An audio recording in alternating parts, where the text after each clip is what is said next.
নমস্কাৰ বন্ধুসকল, মোৰ আন এটা ভিডিঅ'লৈ আপোনালোকক সকলোকে আদৰণি জনাইছোঁ। আজি আৰু এটা নতুন বিষয়বস্তু লৈ আপোনালোকৰ সন্মুখত উপস্থিত হৈছোঁ।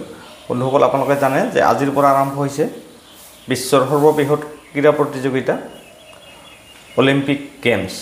আৰু এইবাৰ অলিম্পিক গেমছ পেৰিছ চহৰত অনুষ্ঠিত হৈছে।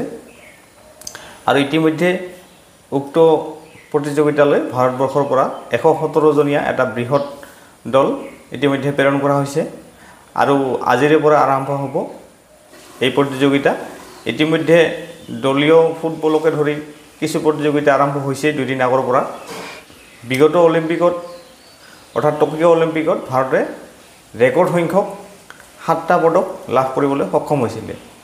যদিও এই পদকৰ সংখ্যা দেশবাসীৰ জনসংখ্যাৰ তুলনাত একেবাৰে নগণ্য, তথাপিও টকিঅ' অলিম্পিকত ভাৰতে এটা ৰেকৰ্ড কৰিবলৈ সক্ষম হৈছিলে। আৰু এটা গ'ল্ড, 2টা চিলভাৰ আৰু 4টা ব্ৰঞ্জৰ পদকেৰে ভাৰতে সৰ্বকালৰ এটা অভিলেখ সৃষ্টি কৰিছিলে।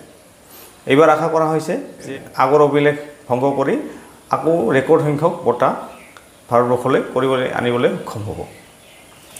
বন্ধুসকল, এইখিনিতে জানো আহক বিগত টকিঅ' অলিম্পিকত ভাৰতে কি বিভাগত কোনে কোনে পুৰস্কাৰ লাভ কৰিছিলে।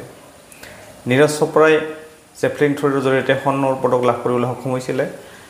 আমাৰ মীৰাবাই চানু চিলভাৰ পদক লাভ কৰিবলৈ সক্ষম হৈছিলে। লাভলীনা বৰগোহাঁই ভাৰতীয় হকী দলটো বজৰং পুনিয়া এওঁলোকে ব্ৰঞ্জৰ পদক লাভ কৰিবলৈ সক্ষম হৈছিলে। এইবাৰো আশা কৰা হৈছে যে লাভলীনা বৰগোহাঁয়ে আমাৰ বক্সিঙত সোণৰ পদক লাভ কৰিব। নীৰজ চোপ্ৰাৰ ওপৰত আশা আমাৰ সদায় থাকে। তাৰপিছত মীৰাবাই চানু আমাৰ নৰ্থ ইষ্টৰ খেলুৱৈ, তেখেতে বঁটা নিশ্চয় লাভ কৰিব।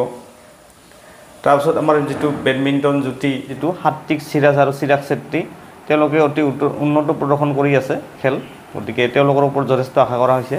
লগতে আৰ্চাৰীৰ যিটো তৰুণদীপ ৰায় ছিকিমৰ খেলুৱৈ, তেওঁৰ ওপৰতো যথেষ্ট আশা কৰা হৈছে। আন এজন অতি শক্তিশালী খেলুৱৈ পি.ভি. সিন্ধু বেডমিণ্টনৰ, তেওঁৰ ওপৰতো সকলোৱে আশা ৰাখিছে। নিশ্চয় পি.ভি. সিন্ধুৱে আমাক নিৰাশ নকৰিব। হকী দলটোৰ ওপৰত আমাৰ আশা আছে। গতিকে ভাৰতীয় দলক শুভেচ্ছা জনাইছোঁ আৰু অতি এটা ভাল প্ৰদৰ্শন কৰিব বুলি আমি আশা ৰাখিছোঁ। ধন্যবাদ।